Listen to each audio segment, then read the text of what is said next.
Hey class, this is Mr. Heinrich. We're looking at Unit 2 FRQ2 in this video, Unit 2 FRQ2. And before we get going, be sure to subscribe and hit the notification bell to be notified for all future physics uploads. I will be doing a video for every FRQ. That's my goal for you guys.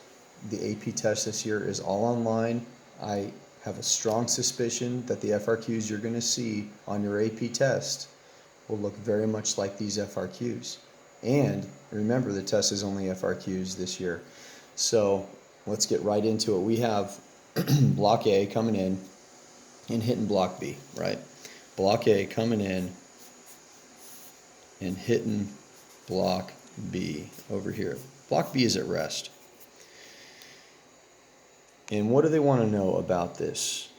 I'm not going to expand out the text. You guys can look at this on your own. It says two identical blocks, A and B, are on horizontal surfaces shown below. There's negligible friction between the surface and the blocks, so no friction. Okay, block A is initially moving towards block B with the speed VA equals V naught, and block B is initially at rest. Figure 2 shows the blocks in contact as they collide for a short time later. In both figures, the location of the center of mass of the two-block system is indicated by the X that is labeled center of mass. So then in part A, so they're just setting up the situation.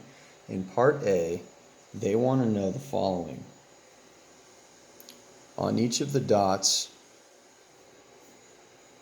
which represent the blocks while they're in contact during the collision, draw a single arrow to indicate the direction of the net force, if any, exerted on each block. Okay. So even though these dots are really far spaced apart, and remember these dots represent the center of mass of each one of the blocks, even though they're spaced really far apart, this is supposed to be the time that they are in contact. So as A, let me get that focused for you guys, sorry. As A hits B, right, what's happening? Immediately they hit each other and there's a pressure force on A because of B, and there's a pressure force on B because of A, right? And so we would say, well, there must be a force acting like this on A because of B, and there must be an equal and opposite force. Remember, these are action-reaction pairs. This is Newton's third law, right? On B because of A. And that's the answer to A. Is it A1? Nope. Yep, it's A1. So that is A1. Now let's look at A2. A2 asks the following. During the time the blocks are in contact, describe whether the center of mass of the two-block system is speeding up, slowing down, or staying the same. Okay, now this is a tricky question. If we look back at our paper, I'll draw these two hitting each other and being in contact with each other, and they showed us in a previous picture that X represents the center of mass of block A and block B. So they're going to start looking at these two as a system together, right? Now we know individually these two blocks feel the forces that I just drew over here. However, if we're looking at a center of mass of the system, what you need to realize is these forces are internal forces within the system, right? If we looked at these as individual systems, a system A and a system B, well then yeah, there's a net force and a net force. That's what A1 was dealing with. There's a net force on A, and there's a net force on B. But if these together are the system, I'll reiterate that there are no external net forces. These two are internal forces.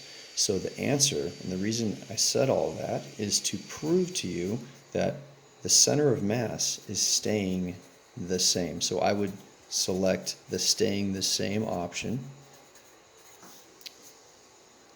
I put an X there because they want you to X one of those options, right? Staying the same. And now briefly describe in terms of basic law of physics whether the center of mass of the two-block system is speeding up, slowing down, or staying the same. We would briefly explain. We would say there is no external net force acting on the system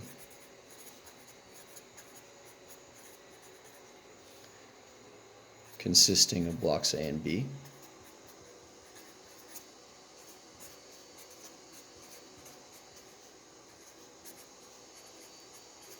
And in parentheses, you could put here FAB and FBA are reaction pairs or action-reaction pairs.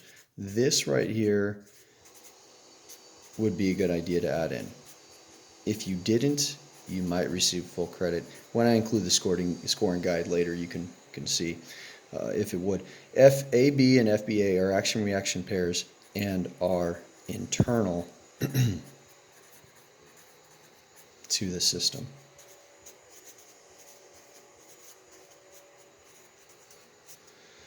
So that was a side thought, right?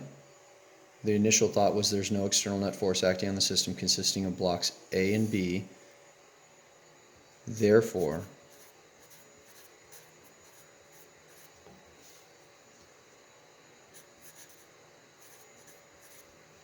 there is no acceleration / movement of the center of mass, which is at rest, prior to collision.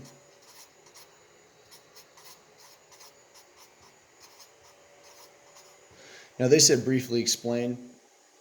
You know me, guys. That's not the briefest, but it is very thorough. So if I was going to make it a little briefer, I'd say there's no external net force acting on the system of block A and B. No net force means no acceleration or movement of the center of mass. And there you go. That would be a faster way to say it. Okay, let's move on. Let's go on to a pretty interesting adjustment of the system we were just looking at. So we have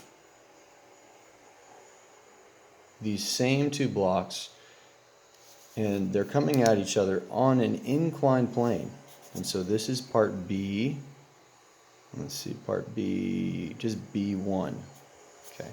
And they have the two blocks like this coming at the same speed. Now there is a net force for sure at this point, right? The net force, and I'm going to go kind of fast through this, guys, is acting differently for each one of these. However, the good news, and I think it's good news, is that it's the same block. Oh, excuse me, the two blocks are part of the same system. I'm going to have to pick this up on the next video. Thank you, guys.